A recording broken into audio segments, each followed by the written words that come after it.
Millions spent to stop neighborhood flooding. It covered the whole yard, side of the house. Is now caving in. 3 years to put together a project and pay for it and get it done, and it only lasts 12 months.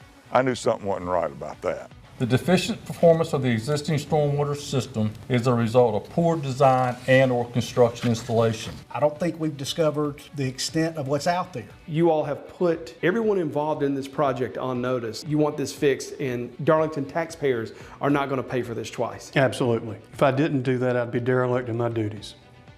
A Charlotte engineer has helped uncover what a South Carolina city calls a massive multi-million-dollar failure of a brand new stormwater system there. That system was supposed to last a lifetime. Well, the city is now taking the first steps toward a lawsuit against the Monroe contractor and the engineering firm that designed it. Well, here's Chief Investigator Jody Barr with Drained, a Queen City News investigation. Okay, well, this is what started my inquiries about the Southwest Darlington Drainage Project. Charles Sugart never expected to see what he saw when he walked around back of his public works shop last year. They told me it was unsafe due to this sinkhole. And I said, what sinkhole? And they brought me around here and showed me this. So then I started asking questions about why isn't it fixed, or do we have a plan to get it fixed, and how did it happen? That day, the city's investigation into what happened here began. This one here, well, when I saw that one, I could see this one, another sinkhole. How does the earth wash out around a pipe joint? Where they go together, where the pipe joints connect together, that has to be sealed. And either the seal is the wrong type of seal, or it may not even be a seal in place. It may not even be one there. Sugart took us to several joints along the pipeline. Okay, here's another sinkhole. At some point in time, this one's going to end up just as deep as the others. Each with different degrees of damage. How deep would you think this is? Oh, God, I'd say that is, I'm 6 foot tall, and you put more than 2 of me in there. City records show in 2015, the previous city administration set out to fix a ditch along Chalmers Street. Water would sit there for days, and it stunk. The dishes were all the way through. Alva Mack lived with that stinking ditch ever since he moved here in the mid-'80s. The only problem we had was the odor it had. Would water just sit in that ditch? No more than when it rained, it would sit. I don't know what caused that odor they had, but finally they went on and closed it up. The city says that ditch repair started with a $500,000 price tag to fix the Chalmers Street ditch. But as the city continued investigating, they found that $500,000 job exploded into a nearly $3 million taxpayer-funded drainage project. And all of a sudden, miraculously, we go from a $500,000 or less ditch project to a full-blown, almost $3 million stormwater project. So we immediately went and hired a forensic engineer to come in and tell us what we didn't know. Darlington City Manager John Payne took office 2 years ago, 2 years after the Southwest Darlington Drainage Project was finished. At the time, he had no idea what was unfolding with this stormwater project. I started my position in August of 2021. A little over a year later, I found out about this. We're now at a year after the forensic engineer and our attorneys have been doing their work, and we still are no closer to fixing the problem. The city hired Applied Building Sciences, a forensic engineering firm with offices in Charlotte, South Carolina, and Florida. The firm issued this report in April, detailing multiple failures, including project design, no records of soil testing, multiple photos depicting improper grading around drains, a pipe not connected to a basin, and even raw sewage flowing into the system. Whew. That stinks. Something we saw and smelled there just last week. But what got me about this project was failure in practically every stretch that I looked at it. There are several sinkholes throughout this project, and they're dangerous. People, children playing could fall. And you think the taxpayers of Darlington got what they paid for? Oh, no. Without a doubt they haven't. Coming up. It does appear there was a lack of fiduciary responsibilities and controls exhibited on this project, and I would equate that to a total failure of the process. However, that was not the first failure of this project. City leaders let the public in on what they uncovered and the plan to hold people accountable. Do you view this as a waste of tax dollars? Absolutely. It was a failure of process, it was a failure of finance, and it didn't take too long for it to start collapsing. When Drain continues after this. Upon finding out about the failure of the stormwater project, I had two options. One, do nothing and make city customers pay for the future repairs, or two, engage a forensic engineer and legal counsel to determine which parties are liable for the failure and make them pay for the repairs. I chose option two. Darlington City Council met a few weeks ago to hear what the city's forensic engineer and the city's hired attorney uncovered. There are no inverts within the storm drain structures. Pipe sizes reduce as the overall drainage basin increases, a direct contrast to what it should do. The storm drain system is a result of poor design and/or construction. The system is not functional, does not appear to have the required capacity for the present stormwater loads. In fact, some of the stormwater pipes are significantly undersized. The city's investigation found contracts showing the system designer, Hanna Engineering out of Florence. The firm employs 4 licensed engineers, and its website shows $30 million of work on 50 taxpayer-funded projects in the last decade. In conclusion, the deficient performance of the existing stormwater system is a result of poor design and/or construction installation. The system appears to have been designed with undersized and incorrectly configured pipes. We asked owner Michael Hanna for an interview to address the city's claims. Hanna declined and sent us this statement. I will not be making comments to anyone until we prepare a response to the city regarding what we determine to be unfounded allegations.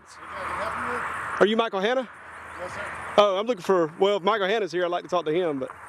He's not in the office today. Oh, he's not? Okay. Hanna also never answered our in-person follow-up visit to his Florence office. The city hired Monroe-based Lansdowne Earth and Pipe to build the system.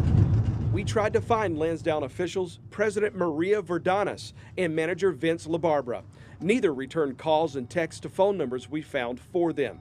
An address on the contract with the city led to this home with a no trespassing sign, and the other to this building on Concord Highway. An online search shows 1 year after finishing the Darlington project, North Carolina tax investigators charged Verdanis and LaBarbera with multiple counts of embezzlement of state property for failing to pay state withholding tax. Wake County court records show both pleaded guilty to the charges in December 2020. North Carolina Secretary of State records show Lansdowne Earth and Pipe was dissolved after the guilty pleas. Construction company, best as we can tell, they forfeited their license in South Carolina 2020. You look at the Secretary of State's website, it says they dissolved in 2021. You go to North Carolina and you look at their Secretary of State's website, you get similar issues. The public meeting also revealed when prior city leaders broke ground on this project in 2018, the city had that $500,000 taxpayer grant in hand, but had no way to pay the remaining $2 million to finish the job. The city had to pass ordinances, adding on fees to water bills to fund the remainder of the project. The people who pay that are the customers. The demographics of Darlington, we're an older community. We have a lot of low to moderate income people, and every time they pay a water bill, every time they pay a sewer bill, they pay a little bit towards this bond. It's on their backs for a total of 20 years. It's important to note that the City of Darlington awarded a $2.563 million project to Lansdowne, directed the contractor to proceed, and did not have the funding in place to pay for it. I spent a lot of my career for the City of Charlotte, and I was a construction engineer. And I know that in North Carolina, you have to have your funds encumbered before you can go to work. I suspect South Carolina has a very similar requirement. The engineer told council there were many questions about the project that his investigation could not answer. Who managed the project from day one? Were they qualified? What was the storm drain design criteria?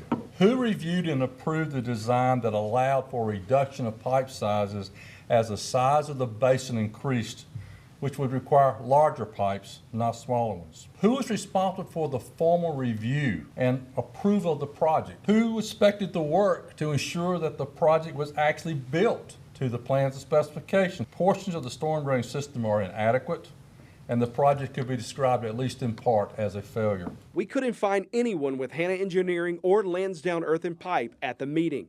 But Janie Lathan, the city's hired stormwater consultant, was there, listening and taking notes. Hey, Ms. Lathan. Hey, I'm Jody Barr with Queen City News out of Charlotte. Yes. Can we talk to you about this project that you headed? I have no comment on this project. You heard what they said tonight. It was a failure. What they said, and I have no comment on this project. Lathan owns Lathan Consulting Corporation. City record shows since 2011, she played the leading role in the future development of the city's stormwater projects. She wrote grants. As I understand, she did a number of things for the city. But over the span of about 8 years, Lathan Consulting, or Janie Lathan, have been paid $336,000 by the people in Darlington. Around 2012, Lathan and Stone Engineering Group authored the city's stormwater master plan to focus phasing, funding, and implementation of stormwater improvements. This administration contract between Lathan and the city shows she worked directly on the Southwest Darlington Drainage Project, managing the federal grant.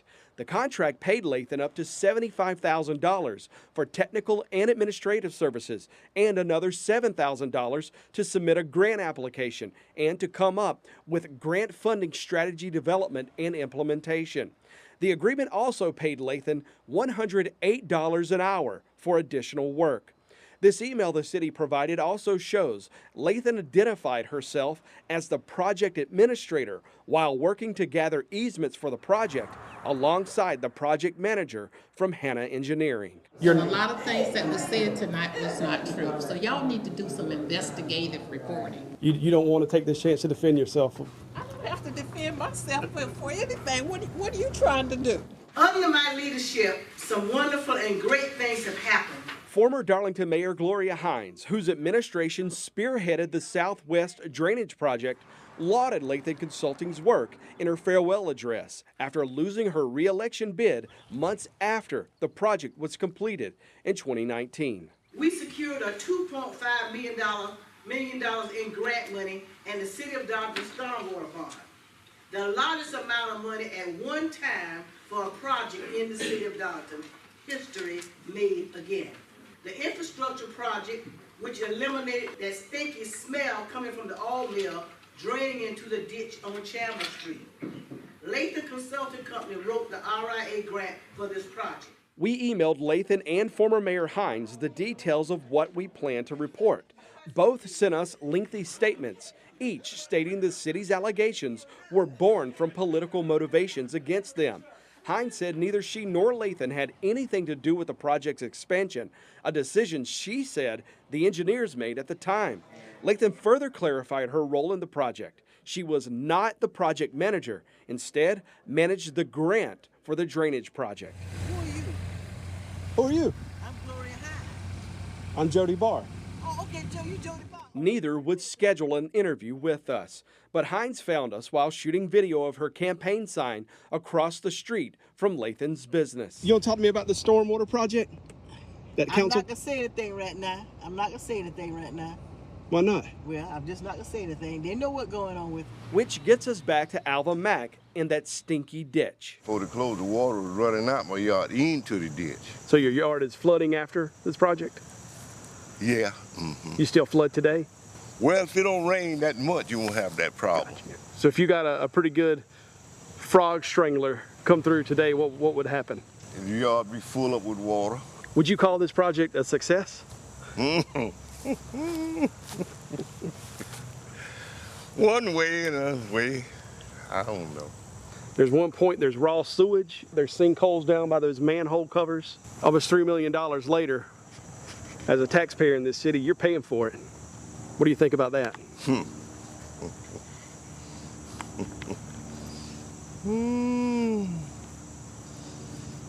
Oh, I gotta go. I got an appointment. Okay. All right, good answer. During that public meeting last month, Darlington City Council voted unanimously to send a letter to the engineering firm and the construction company's insurance companies, demanding they repair what the letter calls faulty and negligent work of the engineer and contractor. Both companies have until mid-December to respond, to either offer a plan to fix this or to deny the city's claims. The city says if the insurers don't fix this, the city will file a lawsuit to get this project repaired. We'll update this investigation as developments happen in Darlington.